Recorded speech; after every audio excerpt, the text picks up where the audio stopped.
Hoy día 2 de junio del año 2014 teníamos preparado un programa que lo hemos variado un poquito, pues porque como todas las televisiones de este país, esta es una más.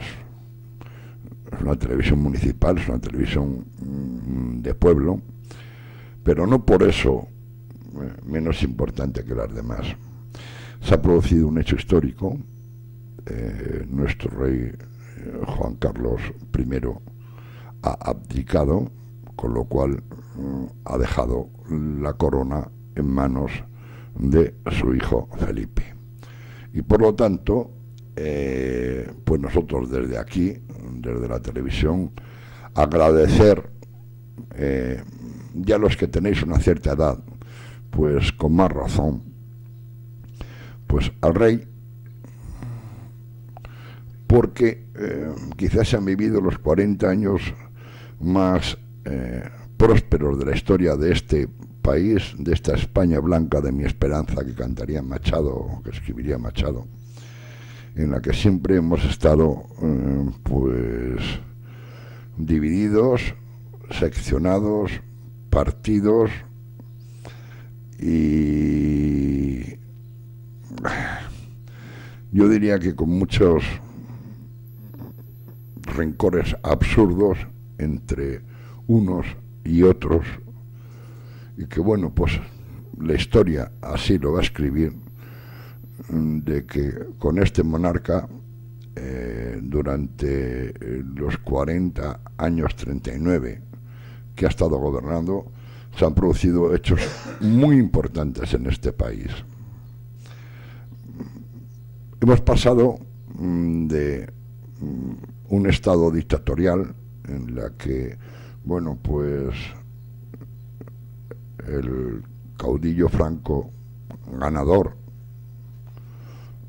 de la guerra, de esa guerra que se produjo pues por los enfrentamientos de las izquierdas con las derechas y las derechas con las izquierdas, la intervención del ejército para poner paz, que al final impuso una paz pues que también duró 40 años, esa paz impuesta, en la que y a la que la historia no se les ha explicado o no conocen. Cuando hablas con la gente joven, todas estas cosas que tú cuentas les suenan a fábula de algo que es la historia interminable, algo que pasó bueno, pues hace 2000 años. Son incapaces de comprender que el hecho de poder en este país decir lo que uno piensa, cómo piensa, y poder decirlo con la tranquilidad de que no va a ocurrir nada, es un logro que los que tenemos cierta edad sabemos que, y lo sabemos valorar.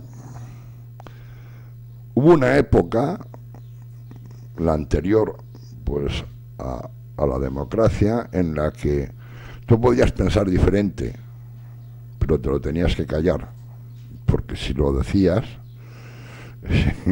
no tenías muchas posibilidades, o ninguna posibilidad de que no recayera sobre ti, pues bueno, pues desde penas de cárcel, desde palizas en comisaría, desde etcétera, etcétera, etcétera, etcétera. Fue muy difícil ese salto de una dictadura, obteniendo un gobierno ilegal después de una guerra, a la que no sé por qué siempre estamos abocados los españoles. O sea, somos incapaces de entendernos. Somos un país que somos incapaces de estar sin sacar los pies del tiesto. La democracia consiste en que cada uno puede pensar lo que quiera, puede decir lo que quiera, siempre y cuando se respeten pues unas normas que se dieron y se votaron democráticamente por la inmensa mayoría de este país. Fue una constitución en la que, bueno, pues se reconocía, no me vais a tachar de monárquico porque nunca lo he sido, ni me vais a tachar de republicano porque tampoco lo sabéis. Lo que sí quisiera en este día en que decimos adiós al don Juan Carlos, el que por lo menos fuéramos justos.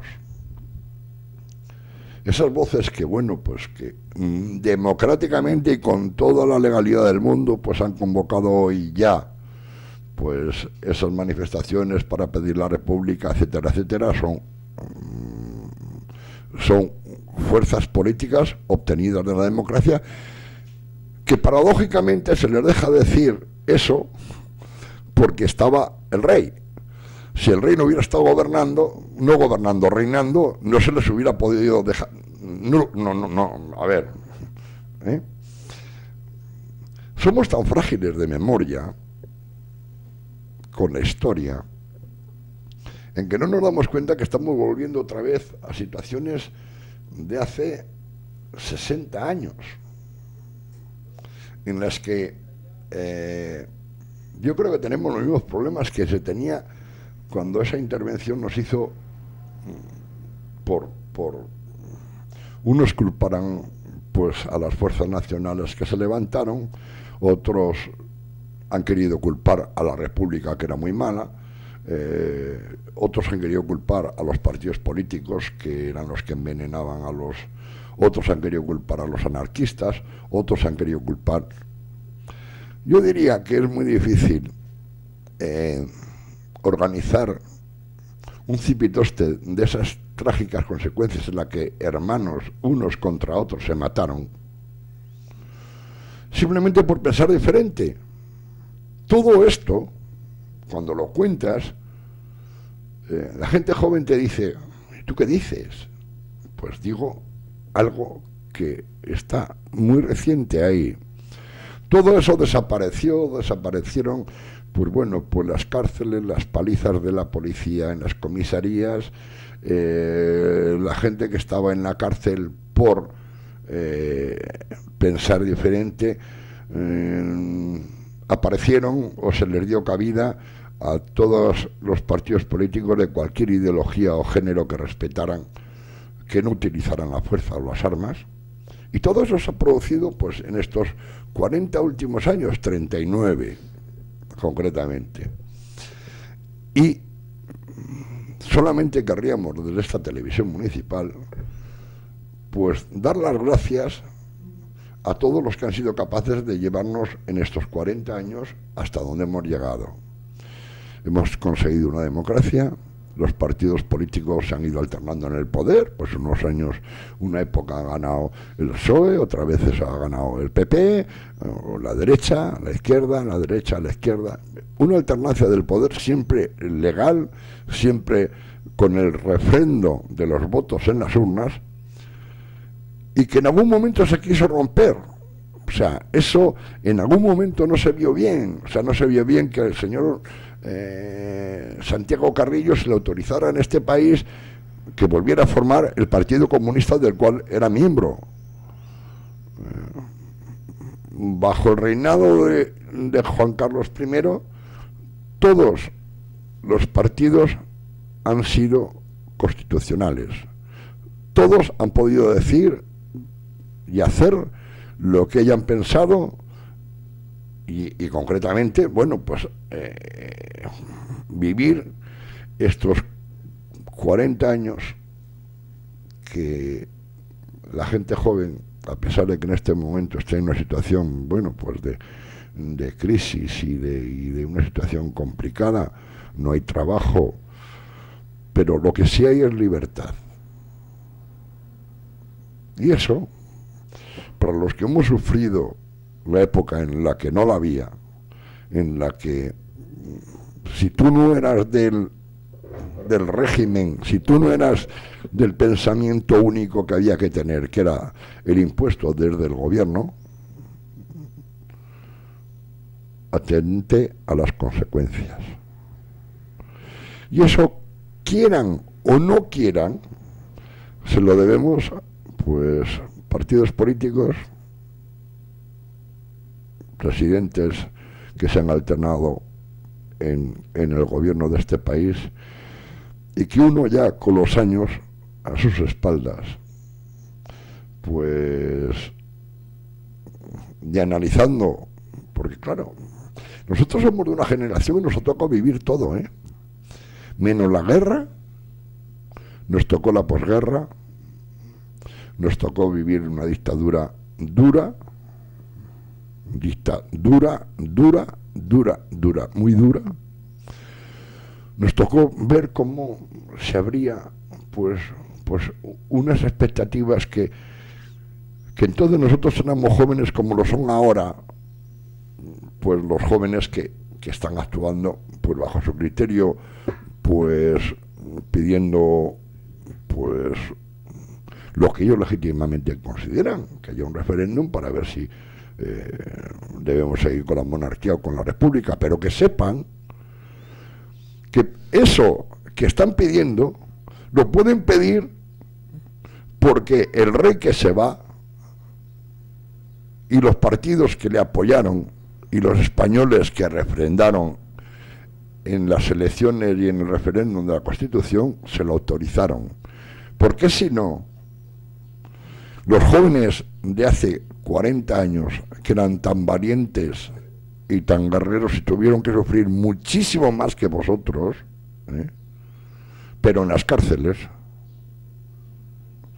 algunos en las cunetas de las carreteras muertos, todos esos no tuvieron la oportunidad de poder decir lo que pensaban.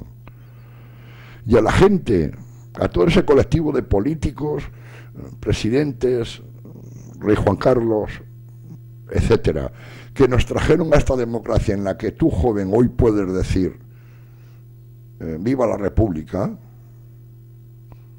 por lo menos hoy, día de la abdicación de Su Majestad el Rey, debiéramos tener esa consideración de pensar que lo que tú tienes ahora, la libertad que tú tienes para poder decir lo que dices en las televisiones, en donde quieras, sin que nadie te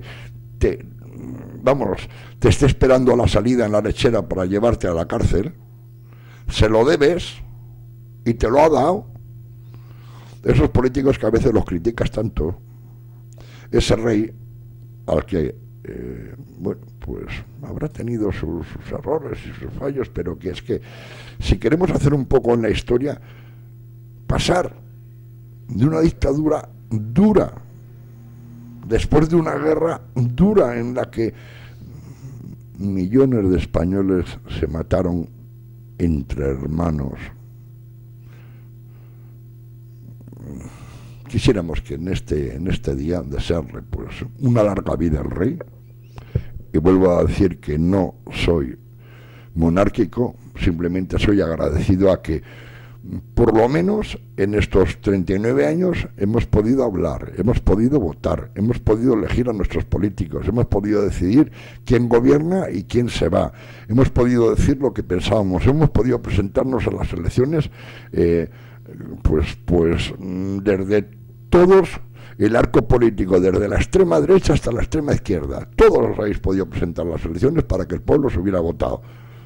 Los que habéis conseguido votos habéis estado en el Parlamento, y los que no habéis conseguido votos os habéis quedado fuera. Pero nadie os ha metido en la cárcel o os ha matado por pensar como pensabais. Y eso, yo creo que encabezándolo un poco por el rey y por el resto de los políticos de todos los colores y tonalidades del arco iris que pueda haber entre el azul y el rojo más extremo, le debemos, por lo menos en el día de hoy, y desde aquí, personalmente yo lo hago, un respeto, un afecto, una deuda que tengo contigo, Juan Carlos, porque me ha dejado vivir 40 años, 39 años en democracia, porque cuando alguien lo intentó romper con la pistola en la mano tú supiste decirle: te has equivocado. El ejército está para defender el país, no para atacarlo. O sea, que vete a tu casa y deja que la nación siga creciendo en la democracia. Y eso se lo debemos a este señor. ¿Que ha cometido errores? ¿Quién no los comete? ¿Que otro rey lo hubiera hecho de otra forma? Pues probablemente lo estaríamos en este momento juzgando pues como mejor o como peor o como tal. Pero lo que es innegable es que yo le he agradecido así que las declaraciones pues de los partidos políticos, de todos, pues hayan manifestado este agradecimiento pues a la labor de este rey, pues un poco sui generis, ¿verdad? Un poco.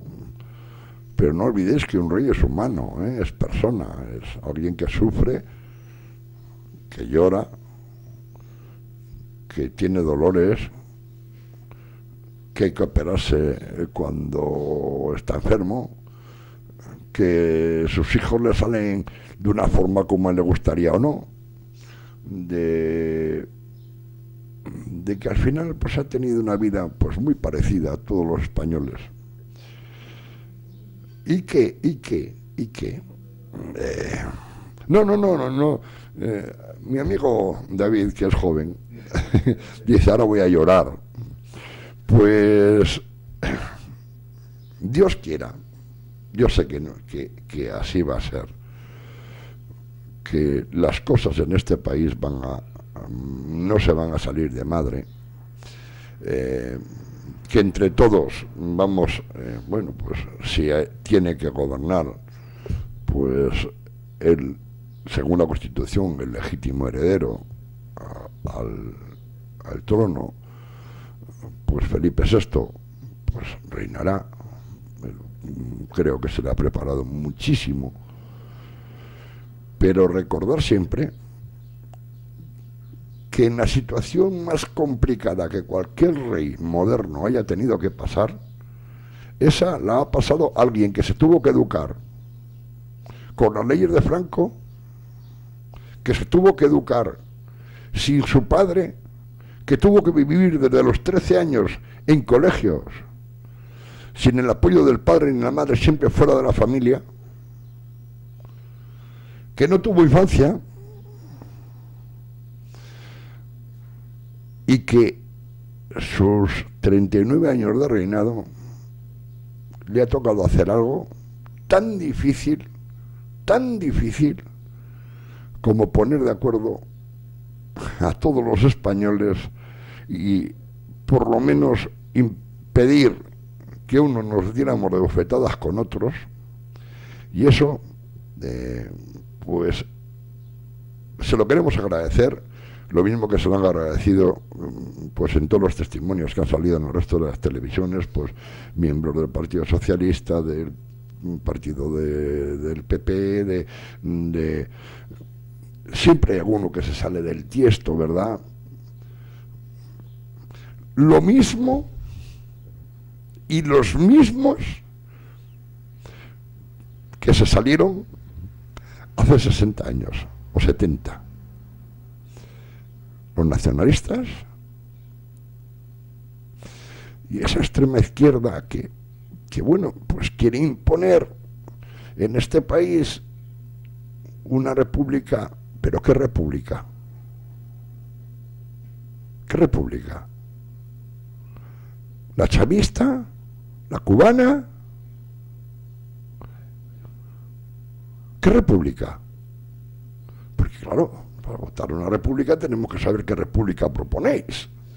Lo mismo que, por lo menos, la monarquía ya sabemos lo que ha dado de sí. Y podemos estar de acuerdo o no, que por el hecho de que uno sea hijo de un rey, pues bueno, pues la Constitución así lo marca. El hijo del rey es el rey. Y podemos estar de acuerdo o en desacuerdo. Pero yo, en este día histórico, tenemos suerte, los que tenemos una cierta edad, de haber vivido momentos históricos muy importantes, pero muy importantes en la historia de nuestro país. Hemos vivido una dictadura dura, hemos visto morir al dictador en su cama, tranquilamente. Hemos visto pasar las grandes dificultades para una persona que se educó en ese régimen porque le obligaron y perdió su infancia, yo creo que su juventud. Yo creo que con 76 años ya tiene derecho el hombre a decir, bueno, oye, voy a descansar un poquito, porque la verdad es que no ha sido nada fácil su andadura, y como es de bien nacidos ser agradecidos, con este adiós a Juan Carlos, te vamos a decir gracias por habernos dejado que nuestros hijos y nuestros nietos puedan decir hoy lo que quieran decir, porque nuestros hijos y nuestros nietos puedan ir a votar a quien quieran y como quieran, porque nuestros hijos y nuestros nietos puedan salir con una bandera republicana que tú les autorizaste a que así lo hicieran, y porque, bueno, pues en el vivir de la historia creemos los demócratas que nunca has tenido una intervención política ni para apoyar a un partido en contra del otro, ni para frenar a otro partido, ni para impedir que todos los españoles pudiéramos votar y vivir en democracia. Gracias, Juan Carlos. Adiós. Que tengas una larga vida, porque yo creo que te la has merecido el descanso, y desde aquí, pues bueno, si las cosas funcionan como deben funcionar, el día que tengamos que dar la enhorabuena, pues o la entrada de Felipe VI la daremos, y si lo que tenemos que dar la entrada es pues a la República, pues también la daremos. Pero hoy lo que te decimos es, sin ser monárquico ni por el forro, a ti, que te decimos hoy adiós, quiero que sepas que lo mismo que yo pienso, en un altísimo porcentaje de la gente que tiene un poco de memoria y de historia, te hemos debido y te debemos el estar en estos momentos viviendo en un país demócrata. Muchas gracias. Os dejo con un reportaje que me ha costado muchísimo trabajo encontrar y buscar, porque claro, todas las televisiones estáis viendo el día, pero yo quería hacer un resumen, yo quería encontrar y montar y editar para esta hora un reportaje concreto de cómo ha sido la vida del rey, para que analicéis desde pequeño, desde mediano, desde joven, desde siempre, cómo ha sido la vida de este rey, nada fácil, que hoy nos dice adiós y que nosotros le deseamos larga vida. Va con ustedes este reportaje preparado exclusivamente y montado desde la televisión municipal para todos ustedes.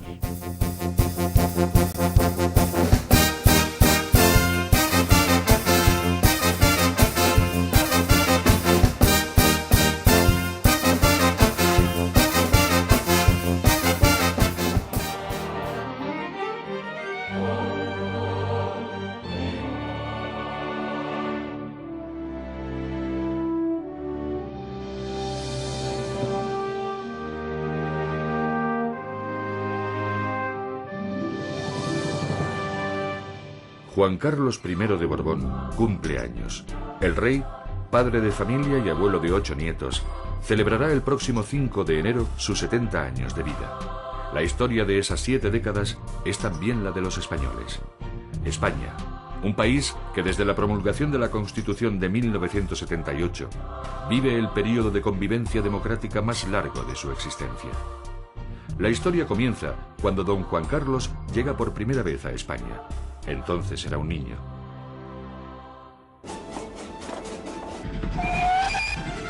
Invierno de 1948. El Lusitania Express recorre Portugal camino de la frontera española. Un niño de 10 años viaja en él. Apartado de sus padres, el niño deja en Estoril, en su casa de Villa Giralda, Un mundo que no recobrará. Su infancia.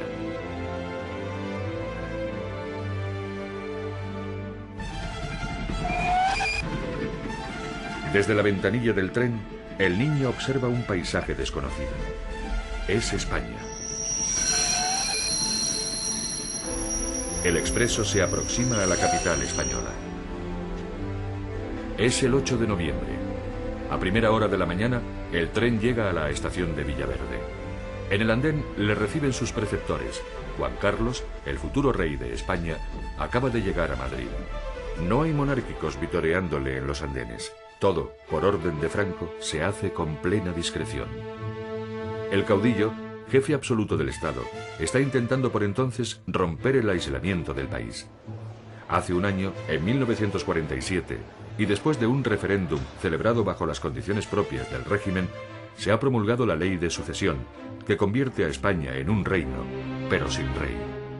A esa España, un país que no ha podido conocer, llega el niño de 10 años, un niño que tiene que aprender a ser rey. Su abuelo, el rey Alfonso XIII, y su padre, don Juan, viven en el exilio desde 1931.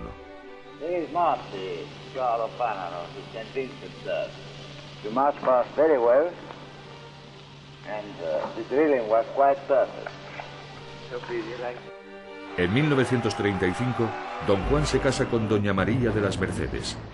Un año después de este enlace, estalla en España una cruel guerra civil que siembra la desolación en todo el país. En enero de 1938, se está librando en el frente de Teruel una batalla que pasará a la historia por su extrema dureza. Es entonces, el 5 de enero, cuando nace en Roma Juan Carlos de Borbón y Borbón.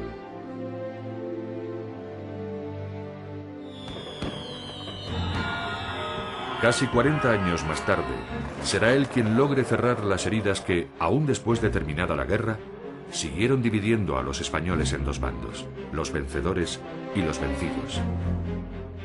Alfonso XIII muere en Roma el 28 de febrero de 1941. Semanas antes, había abdicado en favor de su hijo don Juan. Un rey exiliado daba así el paso a otro que nunca reinaría. Pero el conde de Barcelona no dudó nunca de cuál era su misión histórica: reinstaurar la monarquía. Juan Carlos de Borbón desconoce por entonces cuál es el futuro inmediato que le aguarda. Primero en Lausanne, luego en Estoril, crece y disfruta de una infancia que pronto perderá. Su padre, a quien admira, tiene que negociar su futuro con Franco. En agosto de 1948, don Juan y Franco se entrevistan a bordo del Azor fondeado en San Sebastián. Franco quiere diseñar personalmente la educación de Juan Carlos. Quiere que estudie en España. El futuro rey inicia sus estudios en Las Jarillas, en las afueras de Madrid, donde le tutelan rígidos preceptores elegidos por su padre y por Franco. En aquella finca, convertida en colegio, estudia y juega con algunos compañeros muy seleccionados que, sin embargo, no le hacen olvidar del todo su vida familiar en Estoril, en Villa Giralda.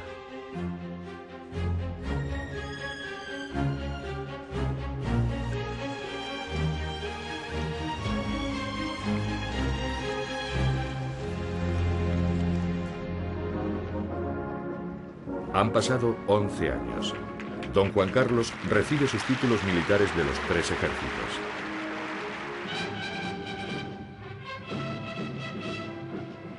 Pronto cumplirá 22 años.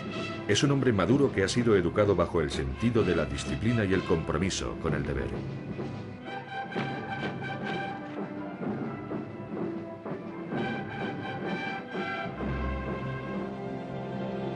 Su adolescencia había transcurrido en fincas y palacetes transformados en aulas de colegio. Hasta el verano de 1954 estudia el bachillerato junto con su hermano don Alfonso en el Palacio Miramar de San Sebastián. Sus calificaciones son intermedias. Le gustan los deportes, tiene 16 años y es consciente de las responsabilidades que le esperan. Su padre, el conde de Barcelona, tendrá nuevamente que dialogar con Franco sobre la educación de su hijo. En 1954, superado el bachillerato, Franco desea que don Juan Carlos ingrese en la Academia Militar. El conde de Barcelona duda. Quiere que su hijo estudie en la academia, pero haciéndolo compatible con cursos en el extranjero que le permitan ampliar su conocimiento de la sociedad. Algunos consejeros de don Juan ven contraproducente el ingreso inmediato del joven en un ejército que está políticamente sesgado. El 2 de diciembre de 1954, don Juan y Franco se entrevistan por segunda vez. El encuentro será largo. Tras 7 horas y media de conversación en la finca extremeña de Las Cabezas, el futuro inmediato de don Juan Carlos está decidido. Debe prepararse para ingresar en la Academia Militar de Zaragoza. Don Juan solo puede exigir que el responsable directo de los estudios de su hijo sea una personalidad monárquica.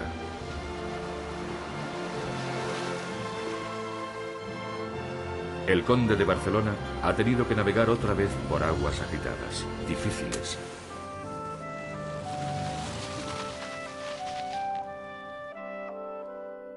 Don Juan Carlos se prepara duramente para su incorporación a la Academia.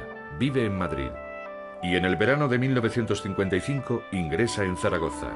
En pocos meses tiene que superar pruebas previstas para varios cursos. En su paso por las aulas militares, conocerá a una futura generación de oficiales en la que primará la profesionalidad sobre la política. Es un cadete más. Nunca alardea ni de su destino ni de su pasado. Solo una cosa no permite. Si excepcionalmente algún compañero trataba de ofender a su padre, don Juan Carlos sabía responder como hijo orgulloso. La distancia no rompía su íntima unión familiar.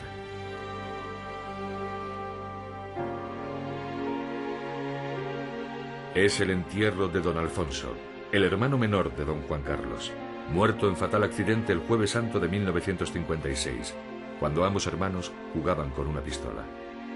La muerte de don Alfonso causa un fuerte dolor a toda la familia. Don Juan Carlos asiste al sepelio vestido de cadete. La muerte de su hermano será uno de los momentos más tristes de su corta vida.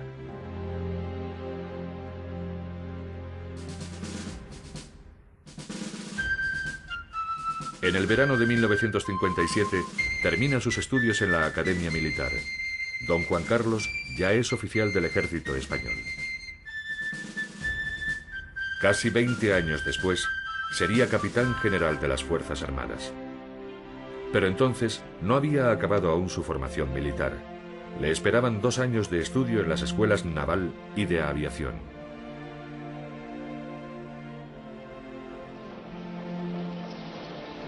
Después, don Juan Carlos tendrá que descubrir otra parte de esa España en la que reinará, la universidad. En las facultades universitarias hay estudiantes hostiles hacia la figura del futuro rey y sobre todo hacia lo que representa. Es el hijo de don Juan a quien la prensa, controlada permanentemente por el régimen de Franco, no cesa de atacar.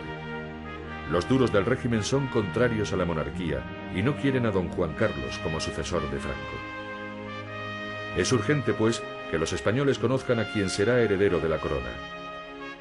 Don Juan Carlos empieza a realizar visitas institucionales a varias instalaciones civiles y militares. Las vacaciones las pasa en Estoril junto a su familia.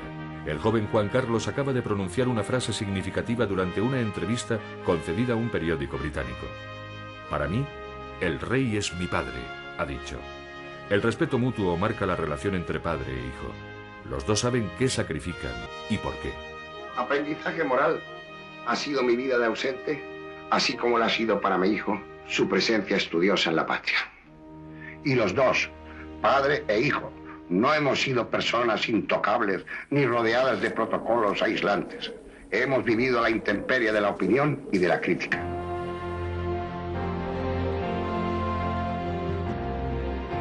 Cerca de 2000 monárquicos españoles viajan a Atenas para asistir a la boda real.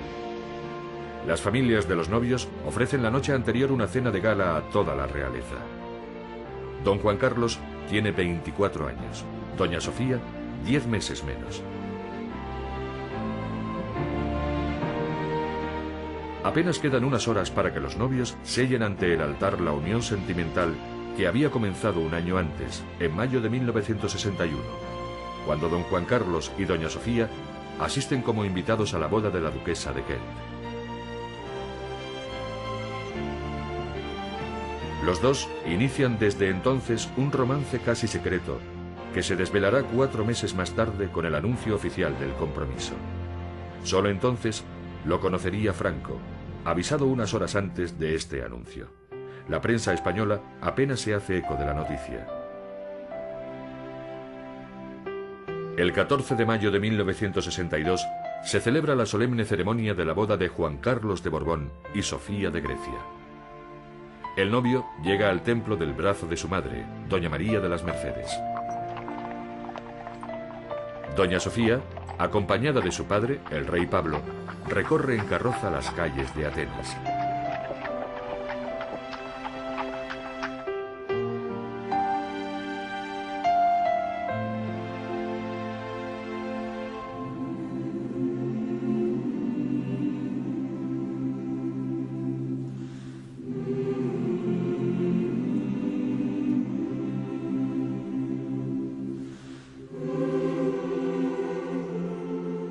La futura reina estaba destinada a ocupar un lugar muy importante en el curso de los acontecimientos en España.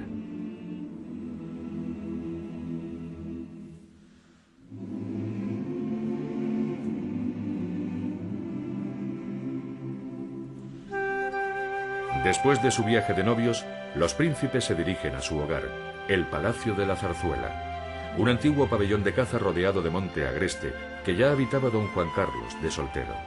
La Zarzuela está próximo a otro palacio, el del Pardo.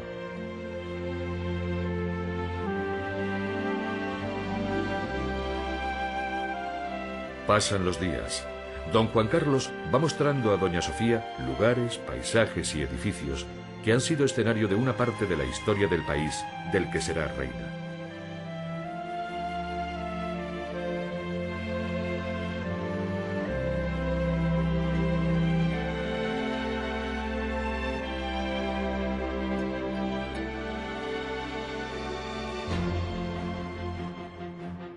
Los príncipes adquieren a partir de entonces mayor relevancia en la vida pública española.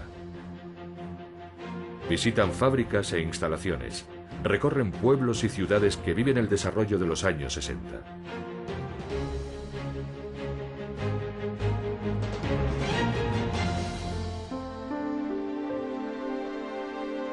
En diciembre de 1963 nace la infanta Elena. 2 años después, en junio de 1965, nace la infanta Cristina. A finales de enero de 1968, el conde de Barcelona y Franco vuelven a encontrarse, ahora en Madrid. Es un encuentro social. Son jornadas felices y de gran trascendencia para la familia real. El día 30 nace Felipe de Borbón, el tercer y último hijo de don Juan Carlos. Es el heredero de la dinastía. La madrina del bautizo es su bisabuela, doña Victoria Eugenia. Hacía 37 años que la reina no pisaba tierra española. Nunca más regresaría a España. La llegada al aeropuerto de Barajas de la abuela de don Juan Carlos constituyó una manifestación de exaltación monárquica. Dicen algunos historiadores que tras el bautizo, doña Victoria Eugenia comentó a Franco: ahora su excelencia puede escoger entre 3 Borbones. Franco tardará un año en tomar una decisión. No todos los sectores del régimen aceptan a don Juan Carlos. El propio Franco baraja a veces como amenaza la carta sucesoria de su nieto político Alfonso de Borbón-Dampierre. Será en 1969 cuando políticos con gran influencia en el Pardo, como López Rodó o Carrero Blanco, logren acelerar la decisión. Valorando con toda objetividad las condiciones que concurren en la persona del príncipe don Juan Carlos de Borbón y Borbón, he decidido proponerle a la patria como mi sucesor. El 22 de julio de 1969, casi por sorpresa, don Juan Carlos de Borbón es solemnemente nombrado en las Cortes sucesor de Franco a título de rey. Tiene 31 años. Los españoles, muy sorprendidos, observan al futuro rey en la televisión. La sorpresa alcanza al propio don Juan, que desde Estoril lanza un duro manifiesto que es parcialmente mutilado por la amordazada prensa española. Las relaciones entre padre e hijo se enfrían. Al conde de Barcelona le ha molestado no haberse enterado a tiempo de los planes de Franco. Es una etapa difícil, muy difícil para padre e hijo. Pero lo que algunos historiadores han llamado el pacto dinástico entre don Juan y su hijo no se rompe. El conde de Barcelona sabe cuál es su deber: reinstaurar la monarquía. Si no podía ser en su persona como Juan III, sería Juan Carlos I quien llevase la corona. Consciente de su papel en la historia, don Juan Carlos dirige parte de su mensaje en las Cortes a quienes nada tienen que ver con el pasado del país: los jóvenes, el futuro de España. Estoy muy cerca de la juventud. Admiro en ella y comparto su deseo de buscar un mundo más auténtico y mejor. Sé que en la rebeldía que a tantos preocupa está viva la mejor generosidad de los que quieren un futuro abierto, muchas veces con sueños irrealizables, pero siempre con la noble aspiración de lo mejor para el pueblo.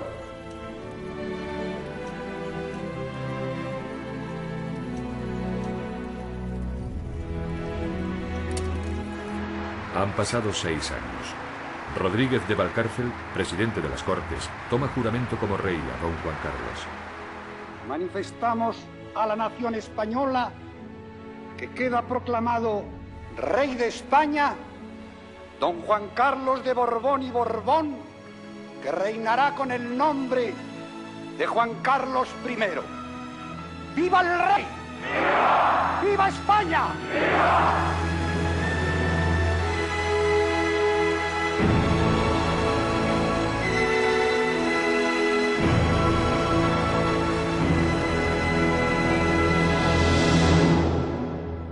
La monarquía ha sido reinstaurada en la persona de Juan Carlos I. Así, con ese nombre, el rey rinde homenaje a su padre que, a efectos dinásticos, era quien estaba destinado a ser Juan III. Don Juan Carlos tiene 37 años.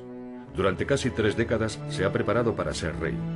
Ha mantenido una actitud de respeto hacia Franco, fallecido 2 días antes. En alguno de sus viajes como príncipe al extranjero, sus anfitriones han tenido datos concretos sobre sus proyectos de futuro.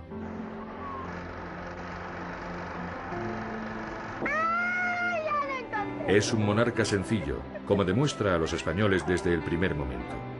Alejado de las rigideces de antiguas monarquías y muy consciente de la importancia del momento que él y los españoles están viviendo. Son días en los que los españoles se preguntan qué piensa el rey. Hoy comienza una nueva etapa de la historia de España. Tras su juramento ante las Cortes del antiguo régimen, don Juan Carlos, profundamente emocionado, dirige al país el primer mensaje de la corona. En él deja claro lo que pretende: convertir España en una democracia plena. La institución que personifico integra a todos los españoles y hoy, en esta hora tan trascendental, os convoco porque a todos nos incumbe por igual el deber de servir a España. Que todos entiendan con generosidad y altura de miras que nuestro futuro se basará en un efectivo consenso de concordia nacional. El rey quiere serlo de todos a un tiempo y de cada uno en su cultura, en su historia y en su tradición.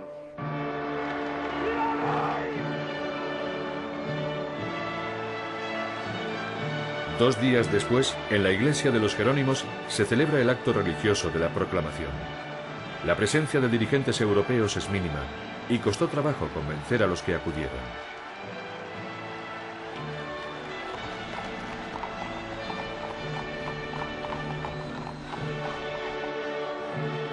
Los reyes recorren en coche descubierto el trayecto que separa a los Jerónimos del Palacio Real. Los madrileños aplauden sin mucho entusiasmo. Solo al llegar al palacio de sus antepasados, las aclamaciones son masivas.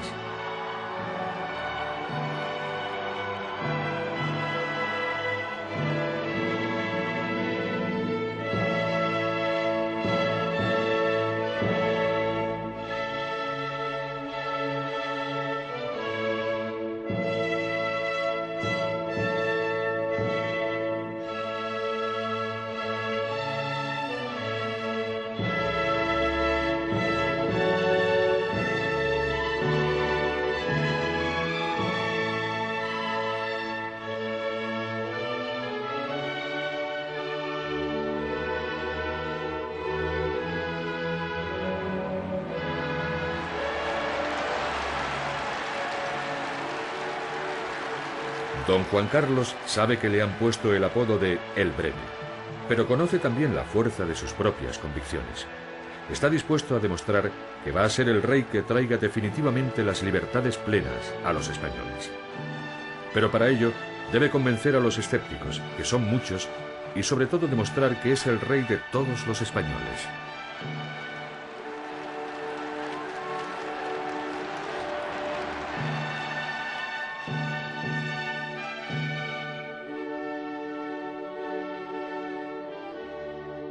Su primera decisión resulta decepcionante. Confirma a Arias Navarro como presidente.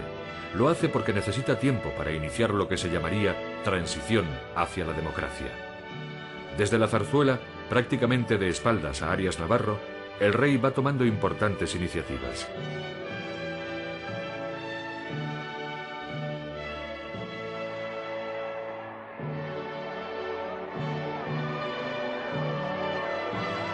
Quiere, además, que los españoles le sientan próximo e inicia con la reina una serie de viajes por distintas regiones del país.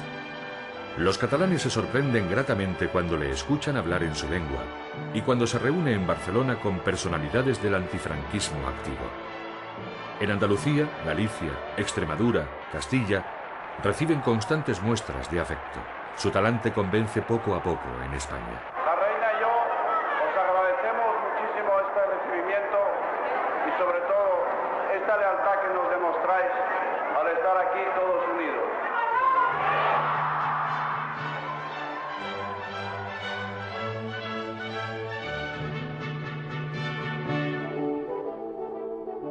Y el 2 de junio de 1976, en el Congreso de Estados Unidos en Washington, manifiesta ante la comunidad internacional cuáles son sus intenciones y explica cómo monarquía y democracia van a ir de la mano en la nueva España. The monarchy will ensure, under the principles of democracy, social peace and political stability, at the same time ensuring the orderly access to power of distinct political alternatives in accordance with the freely expressed will of the people.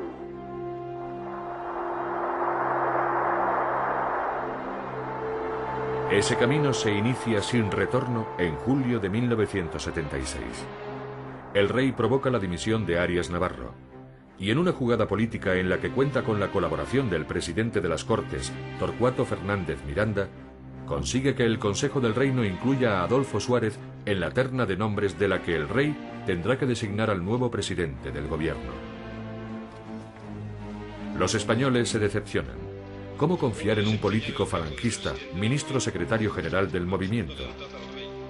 Sin embargo, la jugada está muy bien pensada. Con un hombre del movimiento de carácter firme y sin compromisos personales, es más fácil desmontar el aparato franquista.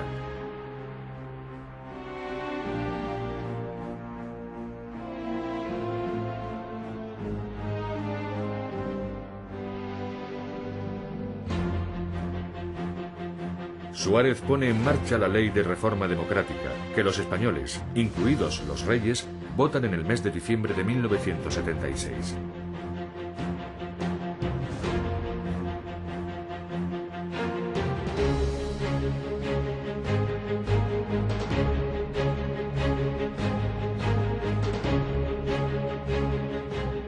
Meses después, en la Semana Santa de 1977, se legaliza el Partido Comunista con el visto bueno previo del rey y sin que se haya conocido anteriormente que esas eran las intenciones del gobierno. Don Juan Carlos comprueba cómo poco a poco se van cumpliendo los pasos de su proyecto, pero en lo personal e institucional queda algo pendiente. El 14 de mayo de 1977, el rey y su padre protagonizan un acto histórico, la renuncia de don Juan de Borbón a sus derechos dinásticos en favor de su hijo. La ceremonia en el Palacio de la Zarzuela es casi familiar. En virtud de esta mi renuncia, sucede la plenitud de los derechos dinásticos como rey de España, mi padre el rey Alfonso XIII, mi hijo y heredero, el rey don Juan Carlos I. Majestad, por España, todo por España. ¡Viva España! ¡Viva el rey! Un emocionado conde de Barcelona manifiesta su respeto al rey.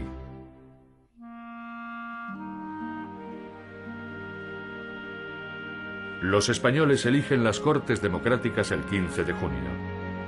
El rey va a inaugurar la primera legislatura democrática y llegan al viejo palacio de la Carrera de San Jerónimo los dirigentes políticos. Los españoles ven los rostros de sus nuevos representantes políticos que han vivido el exilio, la clandestinidad, la cárcel. Personajes conocidos y desconocidos, jóvenes políticos y nombres históricos que pronto tendrán un marcado protagonismo.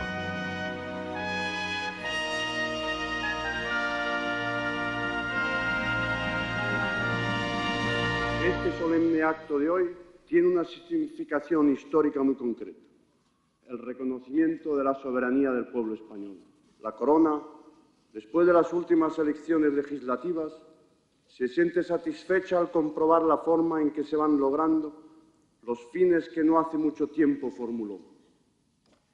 Hemos conseguido que las instituciones den cabida en su seno a todas aquellas opciones que cuentan con respaldo en la sociedad española. No voy, por supuesto, a exaltar ahora el esfuerzo que nos permitió llegar a esta meta, pero sí quiero decirles que entre todos hemos construido los cimientos de una estructura sólida para la convivencia en libertad, justicia y paz.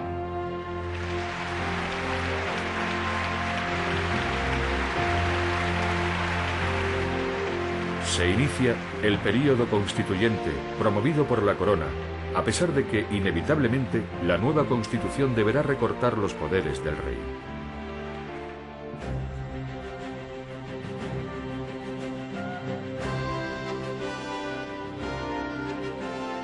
Don Juan Carlos será jefe del Estado y capitán general de las Fuerzas Armadas. Esa máxima jefatura será fundamental años más tarde, en el 81.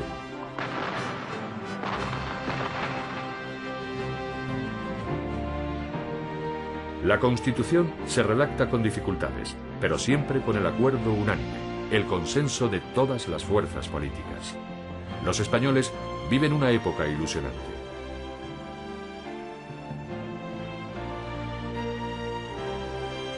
Tras los temores lógicos después de 40 años de franquismo y la escasa confianza que provocaba en un principio don Juan Carlos, se va consolidando la idea de que España cuenta con un rey que apuesta por la democracia y la nueva Constitución.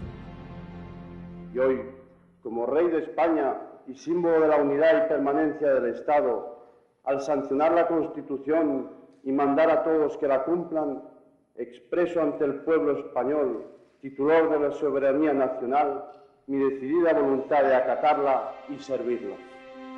Los cimientos de la democracia española quedan finalmente asentados.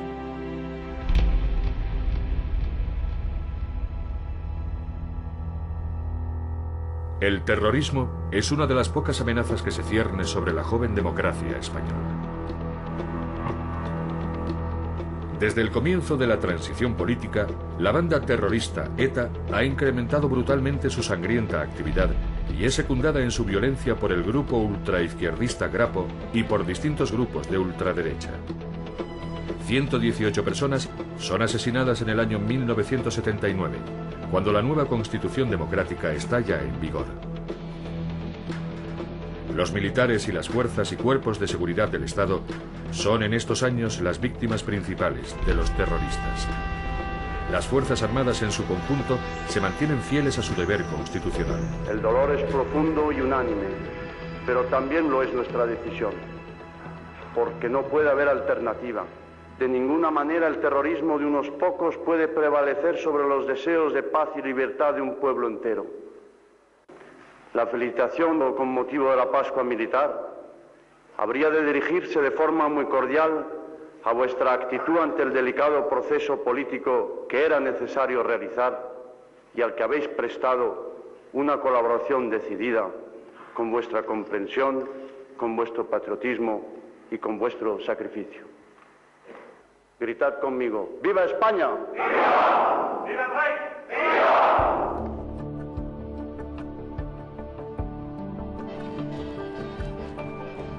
Han pasado más de 3 años. España tiene nuevo gobierno. El PSOE ha ganado por mayoría abrumadora las elecciones. Felipe González es ahora presidente.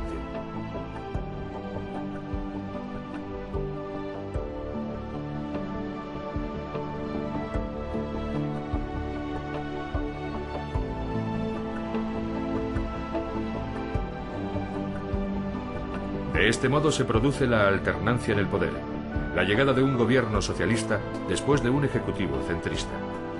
Algunos analistas ven en esta alternancia el final de la transición. Tengo la impresión en este momento, como depositario de las funciones constitucionales de la corona, que es el pueblo español, el sereno, sufrido, ejemplar y magnífico pueblo español, al que hemos de servir con total entrega, el que está aquí junto a todos nosotros, el que ostenta con absoluto derecho el máximo protagonismo de este acontecimiento. Pienso que tenemos motivos para estar agradecidos y satisfechos por la forma ordenada, libre y pacífica en que se ha manifestado en amplia proporción la voluntad de los españoles durante las elecciones generales que han dado lugar a la constitución de estas cámaras. El rey tiene ahora que despejar una incógnita. Siempre había dicho que sus relaciones con el presidente del gobierno, el que fuera, serían inmejorables. Debe demostrar que después de Adolfo Suárez puede tener la misma confianza con Felipe González. Rey y presidente despejan pronto la incógnita. Los dos mantendrán unas relaciones impecables.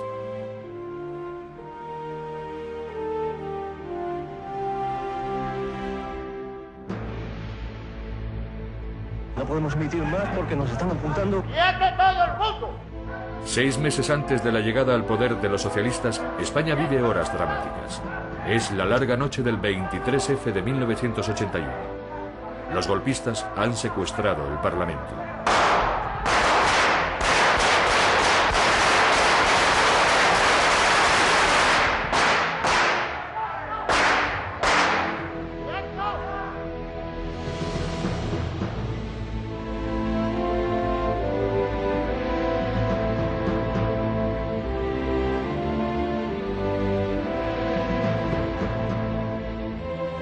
Determinados jefes y oficiales que no aceptan el creciente protagonismo de la izquierda, ni la política antiterrorista, ni la España de las autonomías, encabezan la operación.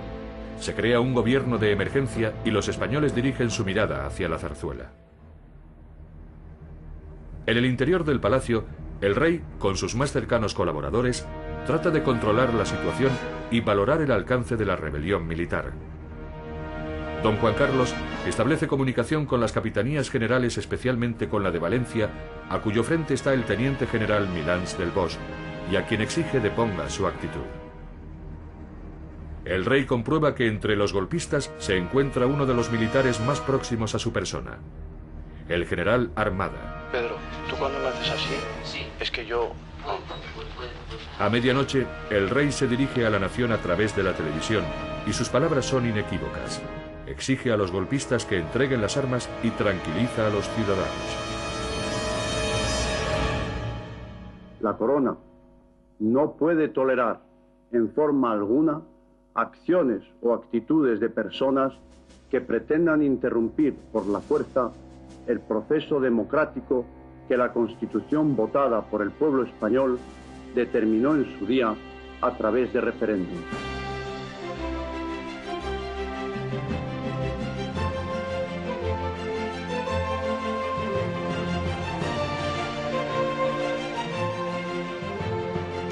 Horas después, con los golpistas neutralizados, recibe a los líderes políticos para analizar lo ocurrido y sus consecuencias futuras.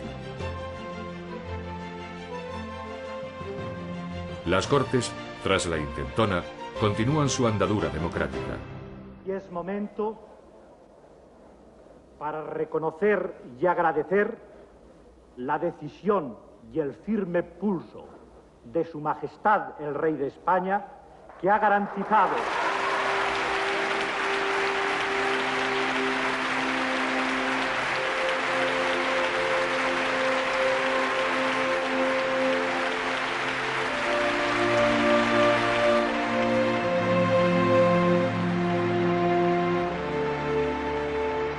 Para la comunidad internacional, don Juan Carlos es ahora el mejor ejemplo de defensor de la democracia.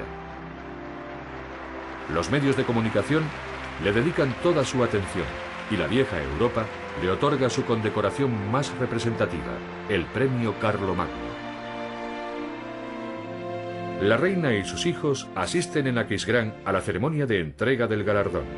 Las miradas, los gestos, muestran en esa ceremonia los sentimientos de todos los presentes. España ha estado presente en todas las empresas de Europa y se propone seguir estándolo. Y no olvidemos que ahora se trata de construir entre todos, más allá de la unidad, de la ya antigua unidad de Europa, su unión. Formar parte de Europa es una de las metas que se marca el gobierno socialista. Desde su llegada al poder, en diciembre de 1982, Felipe González pone todo su empeño en abrir las puertas de la Comunidad Económica Europea. Finalmente, en junio de 1985, se firma en Madrid, ante los jefes de Estado y de Gobierno de los 12, el Tratado de Adhesión que convierte a España en miembro de pleno derecho.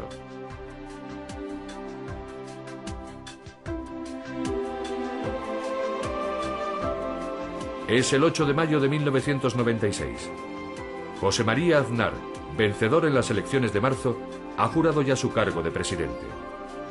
El rey preside el acto solemne del inicio de una legislatura que supone la alternancia de la alternancia. El rey ha convivido con el centro de Adolfo Suárez y de Leopoldo Calvo Sotelo y con los socialistas de Felipe González, y ahora es el turno del centro derecha, del Partido Popular. El nuevo responsable del gobierno ha negociado la estabilidad con los partidos nacionalistas. Se adivina una etapa políticamente difícil en la sexta legislatura que el rey se dispone a abrir.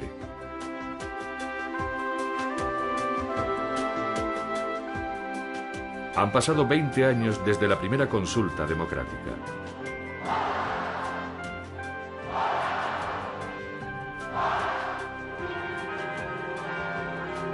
España es, en los primeros años de la década de los 90, un país con protagonismo internacional. En abril de 1992, los Reyes inauguran en Sevilla la Exposición Universal, visitada por miles de personas y por jefes de Estado y de Gobierno de todo el mundo.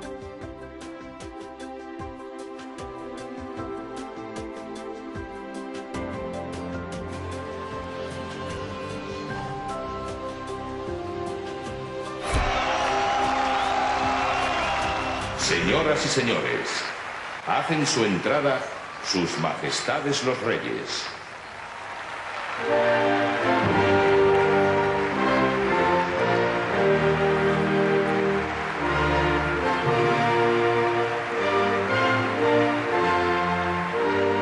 Dos meses más tarde, otra ciudad española acapara la atención de todos: Barcelona, sede de los Juegos Olímpicos.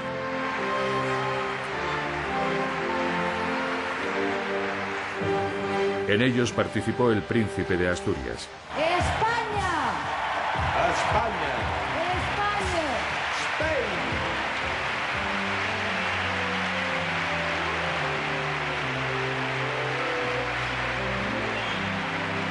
Su paso como abanderado bajo el palco de los Reyes provoca gestos de emoción en su familia.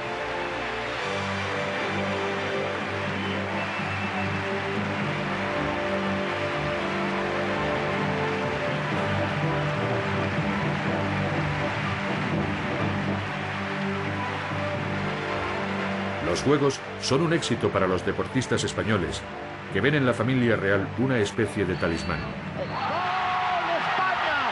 ¡Puede ser el oro! ¡Puede y debe ser el oro!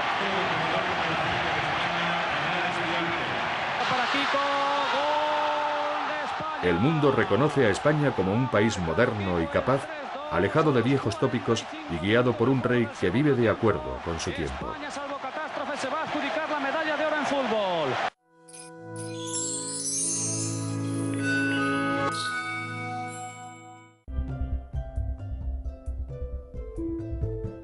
Felicidades, Majestad, y felicidades a todos los españoles.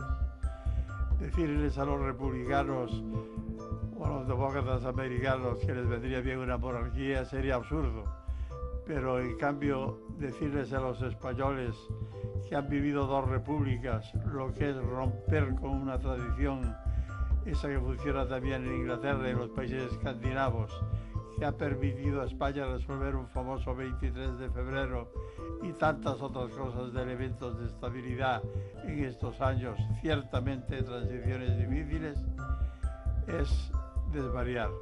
Por lo tanto, felicidades, Majestad, y muchas gracias por lo que ha hecho por nosotros.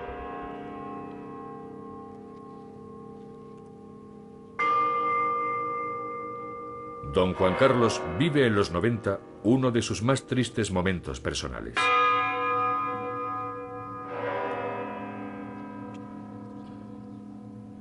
En abril de 1993, en el monasterio de El Escorial, el rey preside los actos fúnebres en honor de don Juan de Borbón, fallecido en Pamplona tras una larga y penosa enfermedad.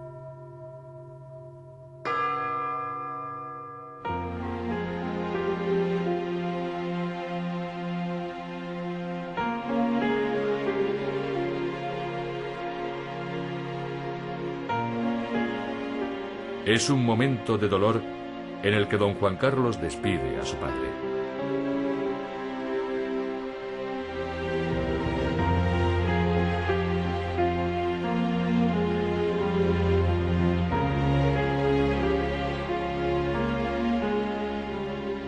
Sus relaciones habían pasado por momentos delicados.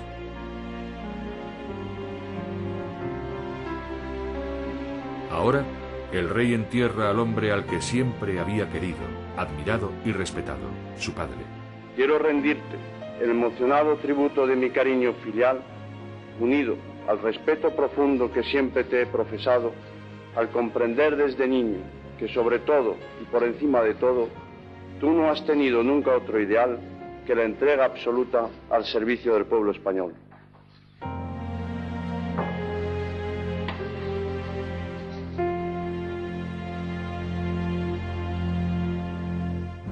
Don Juan va a ser enterrado como rey, aunque nunca reinó. Reposará al igual que su padre, Alfonso XIII, en el Panteón de los Reyes.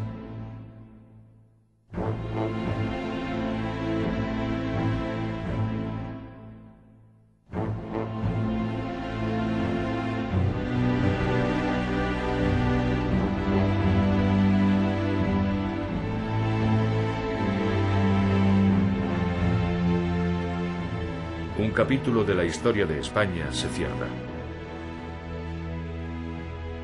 Otros se habían empezado ya a escribir. La Constitución.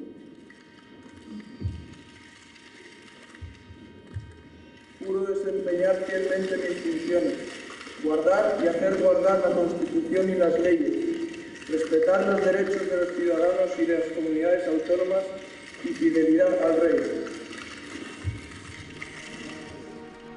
En el entierro de don Juan, los españoles son conscientes del dolor del rey, del dolor de un hijo.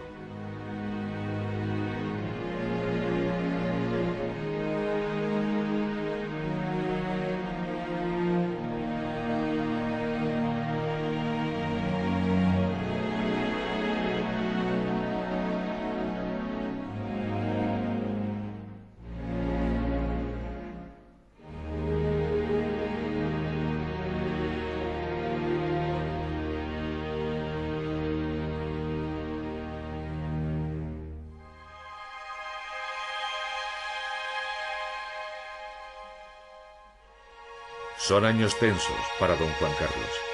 Los casos de corrupción que se dieron en el final de la etapa socialista provocan una gran desazón en la mayoría de los españoles, que viven tiempos de desilusión y desconcierto.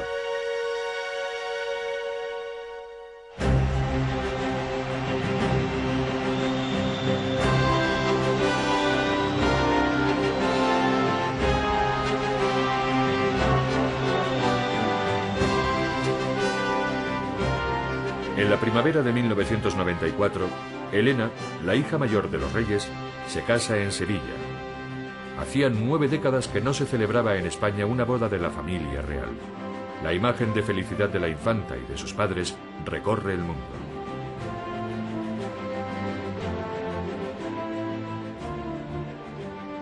Tres años más tarde, se casará la infanta Cristina en Barcelona. Haciendo honor a lo que siempre habían afirmado los reyes, ambas infantas deciden contraer matrimonio atendiendo exclusivamente a sus sentimientos y eligen como marido, en los dos casos, a personas ajenas a la realeza.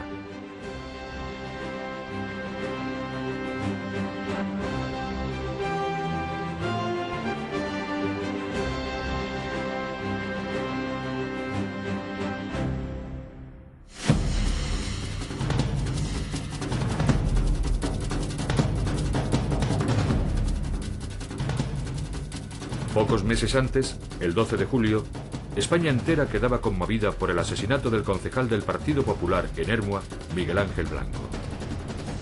Millones de españoles expresan su indignación y dolor y se echan a la calle para mostrar su rechazo al terrorismo de ETA. Nunca, desde el golpe del 23F, se habían desarrollado manifestaciones en la calle tan abrumadoras.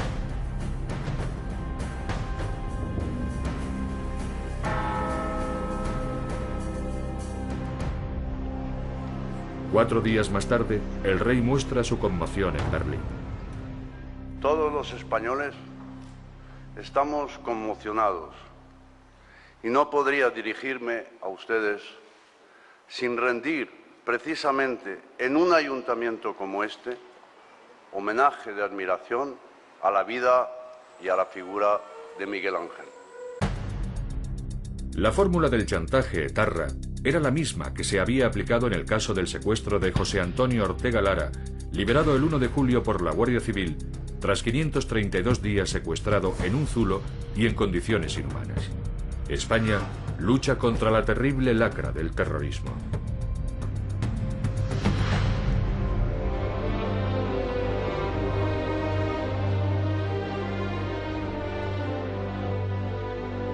La inauguración del Museo Guggenheim de Bilbao marca un capítulo histórico de nuestra cultura. Los reyes presiden la solemne ceremonia con 1 millar de personalidades de todo el mundo. España, y en ella el País Vasco, adquieren así una extraordinaria proyección internacional. Inaugurado el Museo Guggenheim Bilbao.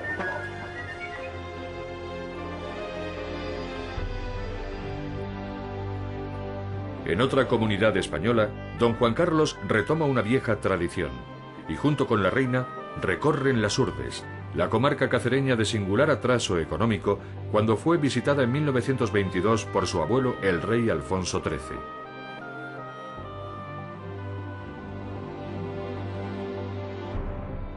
España ya es otro país.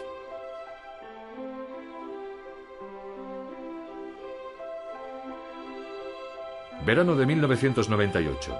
Don Juan Carlos es abuelo por primera vez. Ha nacido el primer Borbón de la 11ª generación, Felipe Juan Froilán, hijo de la infanta Elena y Jaime de Marichalar.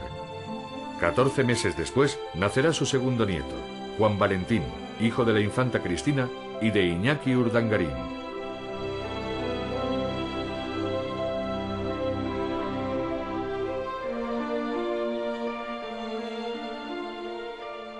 En 1999, la muerte de 2 jefes de Estado apesadumbran a don Juan Carlos.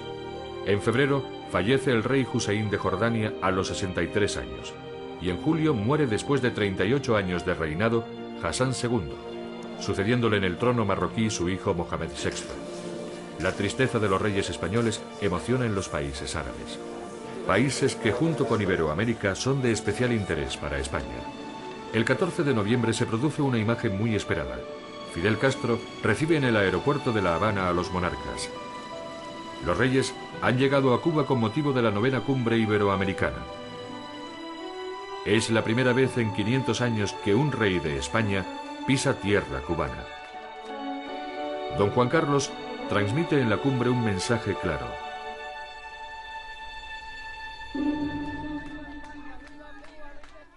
Nos vamos de Cuba pensando en volver, seguros de que a esta tierra, a esta gente magnífica, llegará muy pronto ese futuro de paz y concordia que deseamos para todos sus hijos. Un futuro en el que Cuba se abra a Cuba.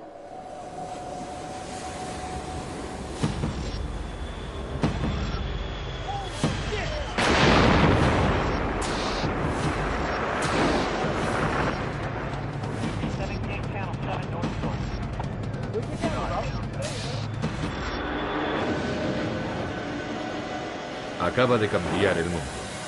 El comienzo del siglo XXI aparecerá para siempre marcado por el atentado terrorista a las Torres Gemelas de Nueva York. Analistas políticos e historiadores aseguran que es preciso hablar de un antes y un después del 11 de septiembre.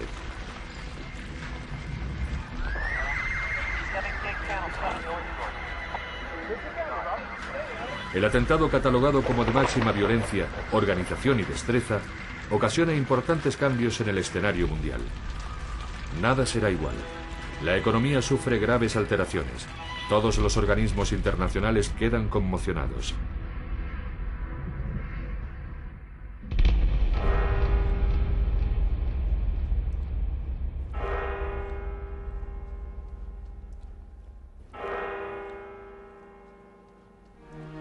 El cambio de siglo se había iniciado tristemente para la familia real.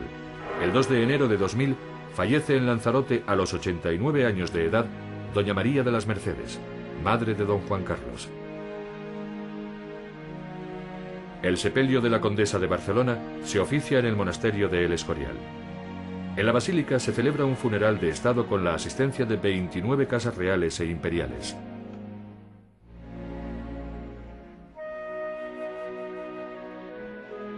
Tristeza y alegrías se suman ese año en la vida del rey. La infanta Elena dará a luz en septiembre a su segundo hijo. Una niña que será bautizada con dos nombres familiares, Victoria Federica.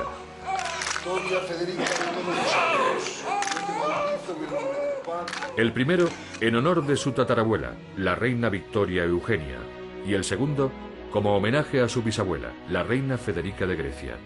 3 meses después nacerá el segundo hijo de la infanta Cristina, Pablo Nicolás. En marzo se celebran elecciones legislativas. La democracia sigue su curso con entera normalidad.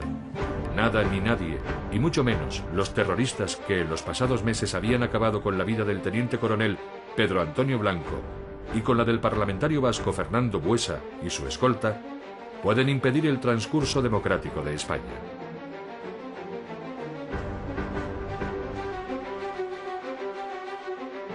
José María Aznar es el ganador de las elecciones.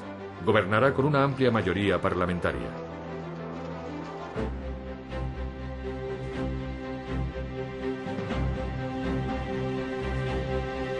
El 22 de noviembre, las Cortes ofrecen un homenaje a don Juan Carlos en el 25º aniversario de su proclamación como rey. Que la tristeza y la indignación que hoy sentimos todos queden reflejadas en un minuto de silencio, expresión unánime de nuestra fortaleza frente a los asesinos y de nuestro irrenunciable compromiso con la libertad y con el Estado de Derecho. En el acto, el jefe del Estado y toda la Cámara guardan un minuto de silencio en homenaje a Ernest Lluch, exministro y destacado líder socialista, asesinado por los terroristas de ETA el día anterior.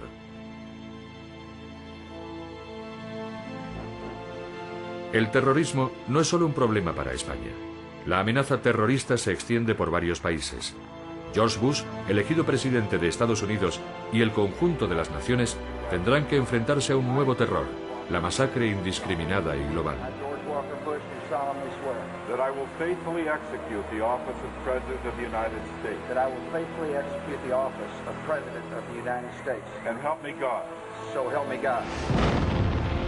Miles de personas mueren en el atentado de las Torres Gemelas.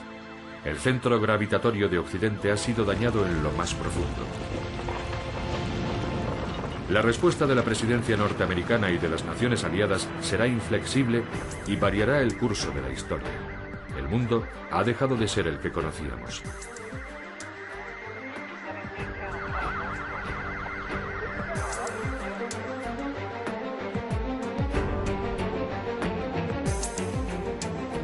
En este nuevo escenario mundial, España ocupa en el primer semestre de 2002 la presidencia de turno de la Unión. Europa aporta otra novedad. Desde el 1 de enero en todos los países comunitarios, excepto en Reino Unido, Suecia y Dinamarca, circula la misma moneda, el euro. La unión monetaria es una realidad que no se corresponderá 3 años después. En 2005, con los referéndums constitucionales, franceses y holandeses se pronunciarán contrarios al texto constitucional europeo que los españoles votamos afirmativamente. Ya. Sí.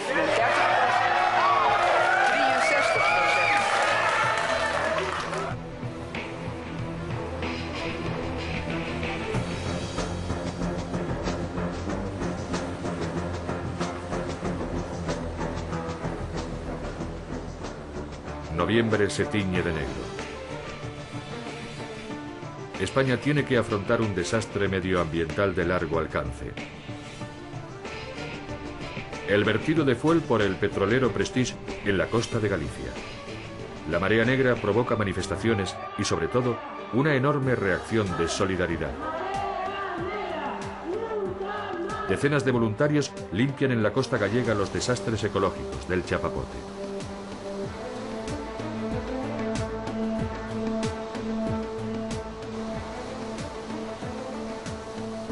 El rey viaja a la Costa de la Muerte y reclama la urgencia de unir esfuerzos en la lucha contra la marea de petróleo.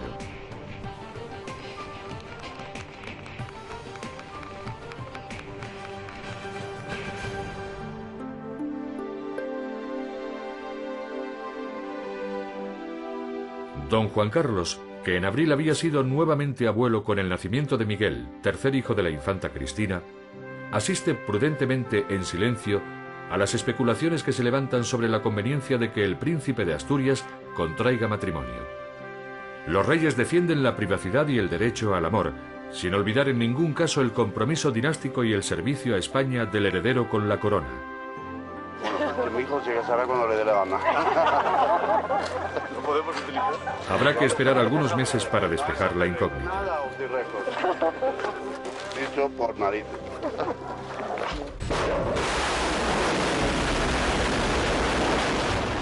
El 20 de marzo de 2003, Estados Unidos ataca con misiles a la capital de Irak. La guerra ha comenzado. Una guerra de ilimitado alcance que altera los posicionamientos políticos de los gobiernos. Defensores y detractores dan paso a multitudinarias manifestaciones callejeras.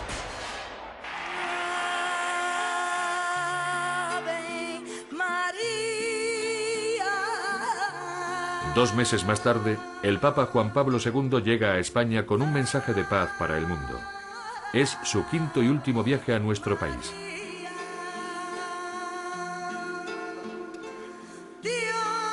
Los reyes acompañan al pontífice.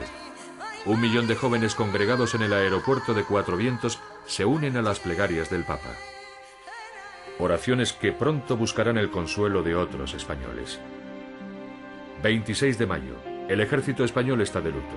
Un avión ucraniano Yakolev 42 se estrella en Turquía cuando transportaba a España a 62 militares que regresaban de cumplir 4 meses de misión humanitaria en Afganistán.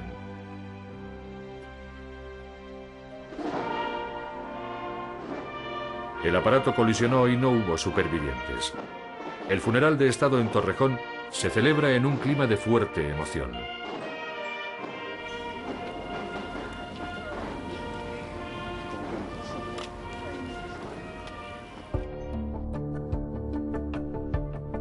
En el escenario del siglo XXI, una de las misiones de las Fuerzas Armadas es cooperar fuera de las fronteras españolas en la construcción de un mundo en paz. El rey, una vez más, y tras la conmemoración del 25 aniversario de la Constitución española, ruega al patrón de España por los militares que llevan a cabo su labor humanitaria en países lejanos.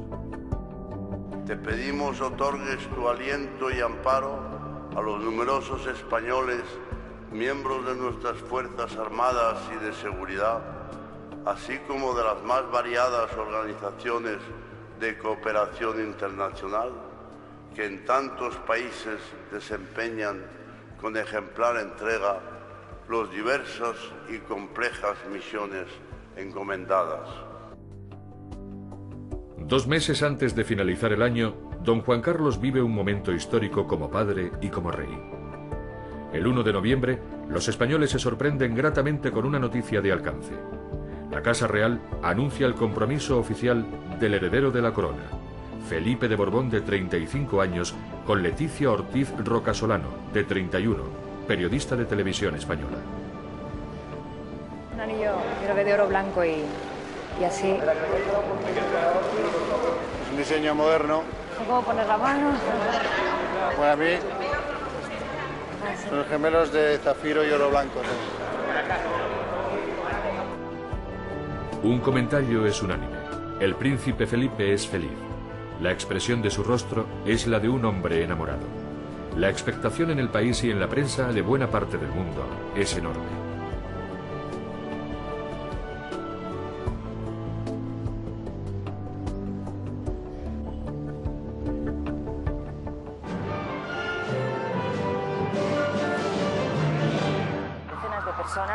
muerto esta mañana. Todavía no se puede precisar el número a causa de la explosión de 3 bombas en 3 trenes de Madrid. Pero los medios de comunicación internacionales tendrán que ocuparse antes de una tragedia que golpeará el corazón de todos. España vivirá momentos impactantes y duros que mostrarán al mundo la capacidad de solidaridad y de superación de sus habitantes.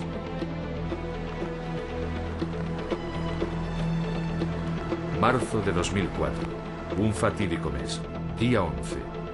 Una jornada llena de dolor. Se comete el mayor atentado terrorista de la historia de España. La masacre de la estación madrileña de Atocha. 191 muertos y 1.500 heridos, según las primeras informaciones. Se dijo que en apenas 10 minutos, 3 bombas reescriben la historia. El rey expresa un llamamiento a reafirmar la determinación de todos para acabar con el terrorismo. En estas horas de inmenso dolor, los españoles estamos llamados más que nunca a reafirmar nuestra determinación de acabar con la violencia terrorista. Que no haya duda, el terrorismo nunca conseguirá sus objetivos, no conseguirá doblegar nuestra fe en la democracia ni nuestra confianza en el futuro de España. El heredero de la corona y las infantas se manifiestan en Atocha junto a más de 2 millones de españoles contra la violencia terrorista.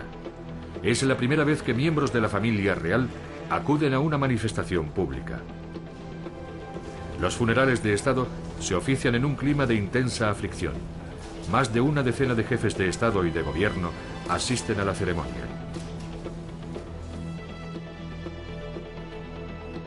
Los reyes consuelan a los familiares de las víctimas. En su recuerdo y homenaje se levantará el Bosque de los Ausentes y el monumento próximo al lugar de la tragedia.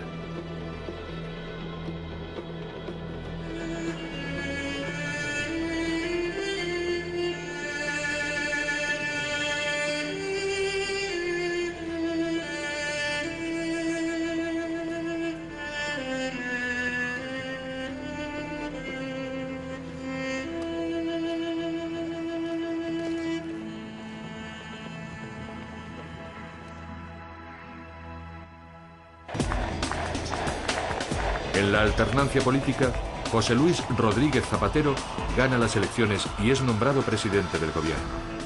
Europa, que había mostrado su consternación por los atentados de Atocha, se amplía con la incorporación de 10 países.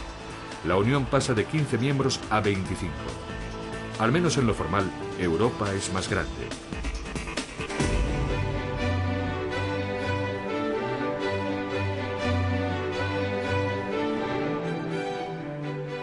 La primavera se inicia con una ceremonia histórica. El 22 de mayo, Madrid aparece engalanado. Reyes de todo el mundo, príncipes y princesas, familias reales, representantes políticos, sociales y económicos asisten a la boda del príncipe de Asturias, don Felipe de Borbón, con doña Leticia Ortiz, en la madrileña Catedral de la Almudena.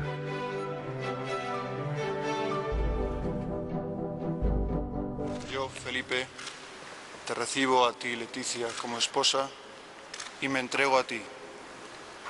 Y prometo serte fiel en la prosperidad y en la adversidad. Yo, Leticia, te recibo a ti, Felipe, como esposo y me entrego a ti. Y prometo serte fiel en la prosperidad y en la adversidad, en la salud y en la enfermedad, todos los días de mi vida.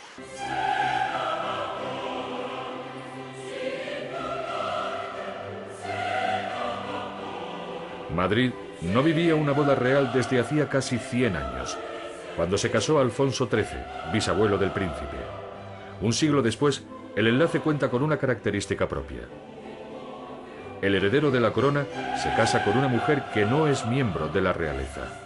Se cumple de este modo con el deseo expresado por los reyes en diversas ocasiones. Sus hijos, incluso don Felipe, destinado a la más alta jefatura del Estado, deberán casarse por amor. La institución monárquica vive así de acuerdo con su tiempo, próxima a los españoles, a la España real.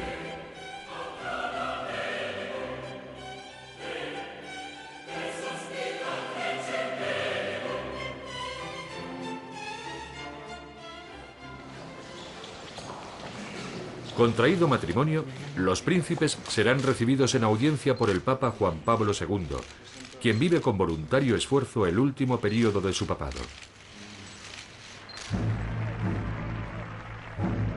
En abril de 2005 fallece y el cónclave cardenalicio elige como sucesor ante la expectación mediática del mundo al cardenal Ratzinger, Benedicto XVI. 15 meses después, los reyes recibirán al Papa en Valencia. Miles de españoles celebrarán entonces la visita del pontífice.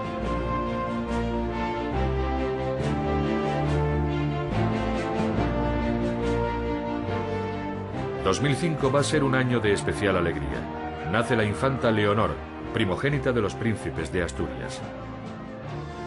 Come muy bien y duerme todo el rato.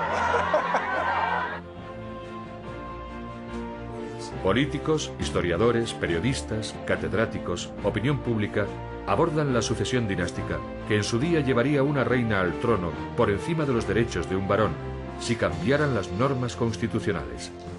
En amor de todos los santos, yo te bautizo en el nombre del Padre, y del Hijo, y del Espíritu Santo. No puedo dejar de referirme a la gran ilusión con que la reina y yo, así como toda mi familia, hemos acogido la muy feliz noticia del próximo nacimiento del segundo hijo de los príncipes de Asturias. La línea sucesoria directa se afianza año y medio más tarde. La princesa de Asturias da a luz a la infanta Sofía. Los reyes son abuelos por octava vez. Sus nietos pertenecen a una generación que vivirán en un mundo diferente al actual.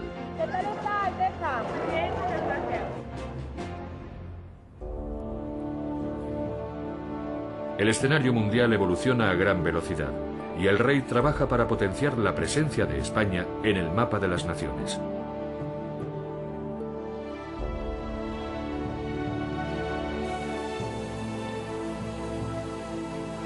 Los contactos personales de don Juan Carlos con los máximos responsables de todo el mundo resultan muy positivos para que la economía española obtenga presencia en los grandes mercados emergentes. Los reyes viajan a la República Popular China. Su visita facilita los intercambios económicos, culturales y comerciales con el país asiático, que junto con India es uno de los ejes fundamentales del desarrollo económico mundial.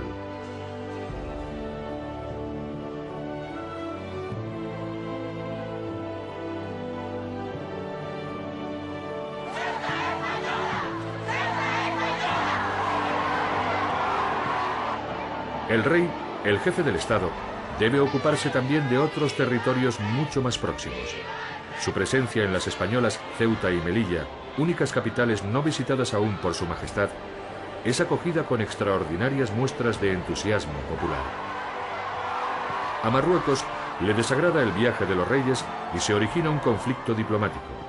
Nada sorprendente ni demasiado importante a juicio de los analistas políticos. Todos los gobernantes democráticos que estamos aquí en representación del pueblo seamos respetados hoy y mañana. Inmediatamente después, el rey viaja a Chile. Se celebra la cumbre iberoamericana de jefes de Estado y Gobierno. Allí surge una imagen y una frase con el rey como protagonista que dará la vuelta al mundo. ¿Por qué no te callas? Por favor, no hagamos diálogo. Han tenido tiempo. El rey ha salido en defensa de las palabras del presidente José Luis Rodríguez Zapatero, que intentaba replicar a la acusación de fascista esgrimida por el presidente venezolano Hugo Chávez contra el anterior presidente de la democracia española José María Aznar, interrumpiendo además los turnos de palabra.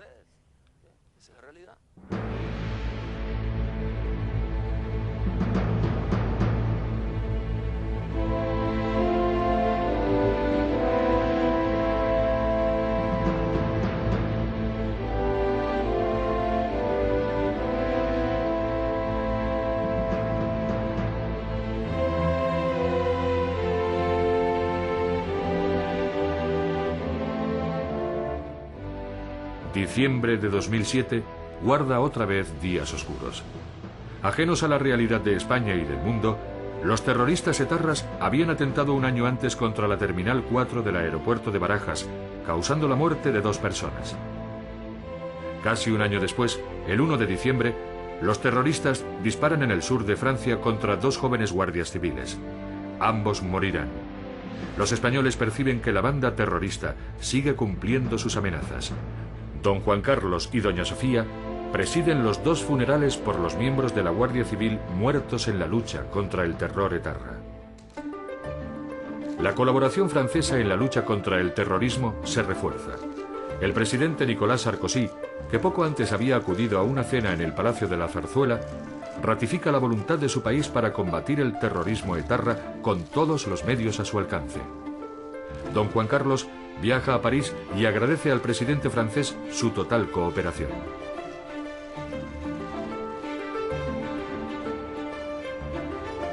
Diciembre trae también noticias esperanzadoras.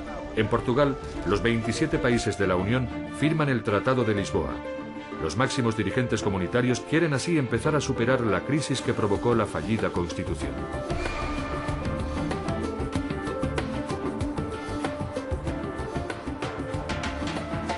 Otra crisis de carácter global y de alcance inusitado amenaza al mundo: el cambio climático. En Bali, y bajo el auspicio de la ONU, las naciones buscan un acuerdo que frene el calentamiento del planeta y sus peligrosos efectos. El consenso es difícil y la cumbre se cierra con un compromiso esperanzador que compromete a todos los países hasta el año 2009.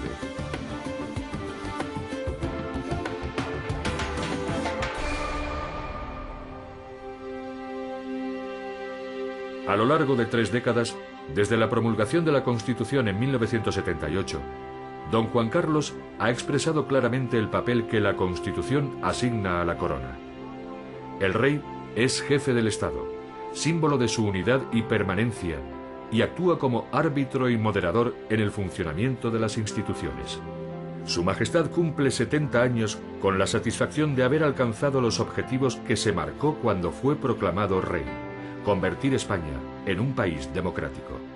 Hoy le cabe la tranquilidad de que la monarquía está consolidada y con la sucesión garantizada. El príncipe Felipe, su hijo, es el principal compañero del rey a la hora de compartir tareas institucionales. En el afán diario por construir juntos una España siempre mejor, nunca os faltará el impulso moderador e integrador de la corona, así como mi plena entrega y mejor voluntad de servicio a España y a todos los españoles. Una tarea y dedicación que tienen en el Príncipe de Asturias la mejor garantía de